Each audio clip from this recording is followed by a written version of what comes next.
I'm going to give you 10 rules for profitable self-discipline. These are rules of my own making. They're very homely, some of them, but they'll be very helpful. And number one is keep cool when other people get hot. I know you can agree with that one, but I'm not so sure that you'll always live up to it.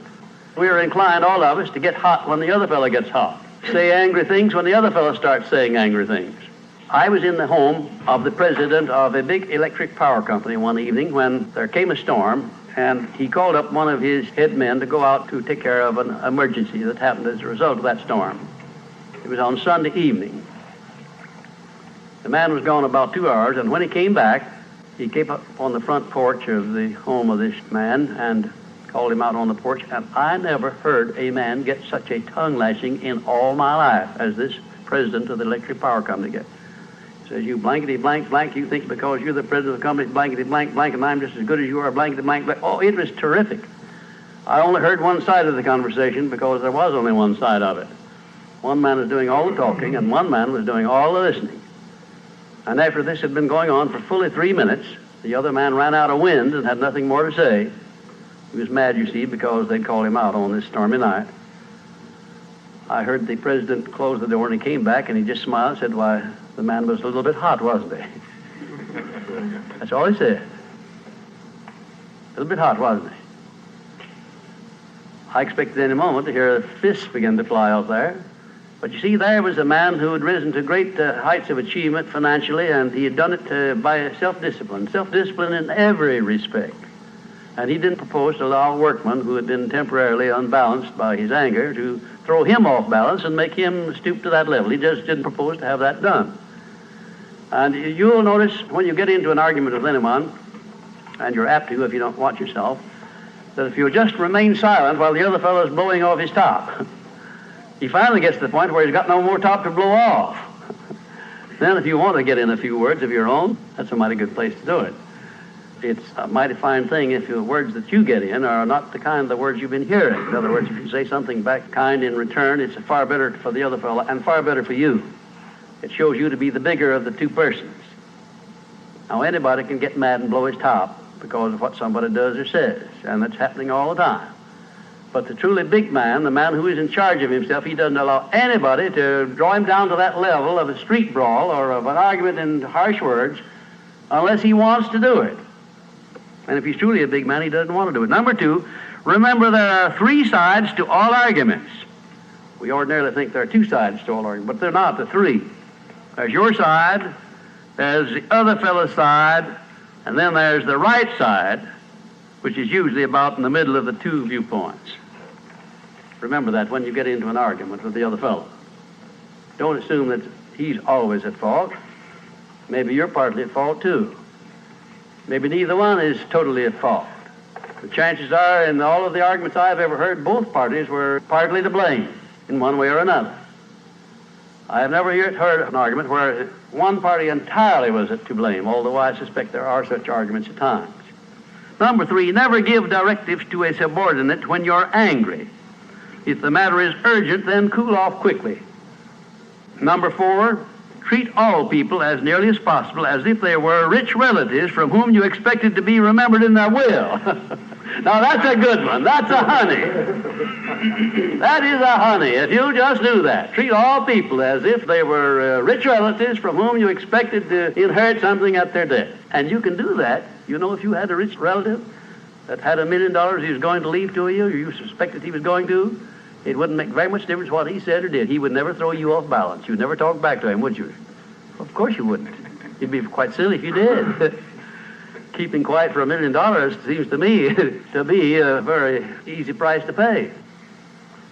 Number 5, look for the seed of an equivalent benefit in every unpleasant circumstance with which you meet, no matter what the unpleasant circumstance is. Make it a point to discipline yourself so that you look for that seed of an equivalent benefit, and you start looking in connection with the circumstance. Don't wait a week or two till you've all worked yourself up about it.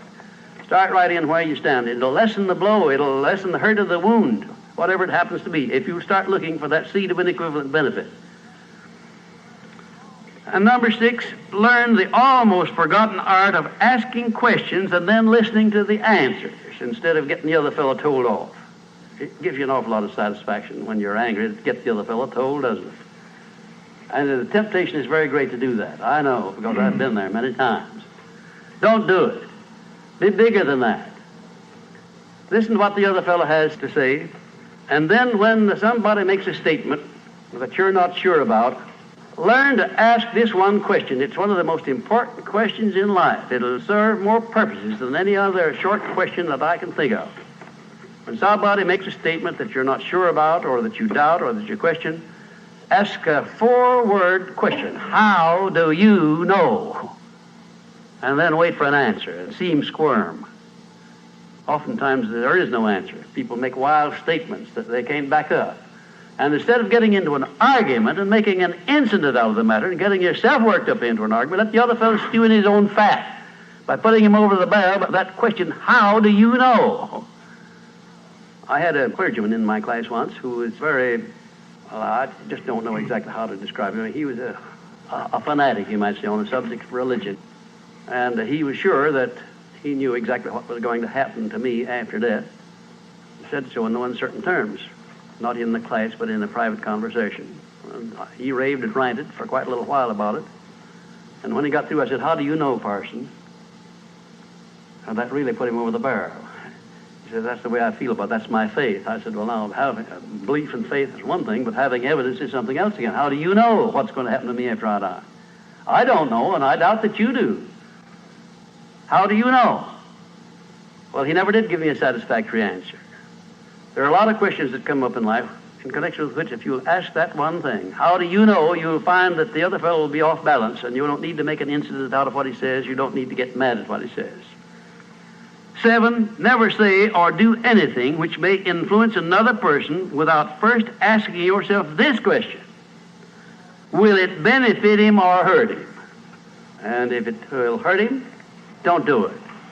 Don't say anything or do anything that would hurt another person under any circumstances, no matter how much he may deserve it.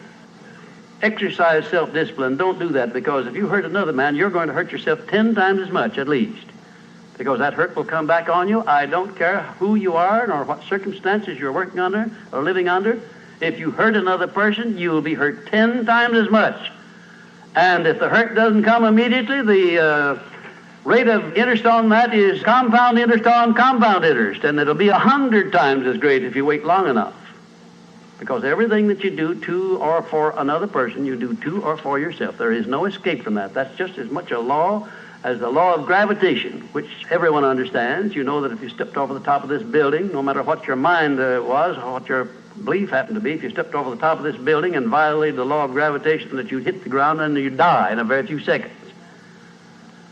And this law, which brings you back that which you send out, is just as inevitable, just as inexorable as the law of gravitation or any other of nature's laws. Number 8, learn the difference between friendly analysis and unfriendly criticism.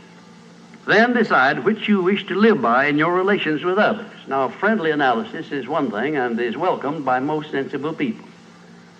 I don't object to friendly analysis of anything that I do, even though it's very unfavorable. If it's friendly analysis, I like it, because I can improve by it. But if it's unfriendly criticism, very obviously unfriendly criticism, and not analysis, well, then I resent it. I wouldn't be human if I didn't. How can I tell whether it's friendly analysis or unfriendly criticism?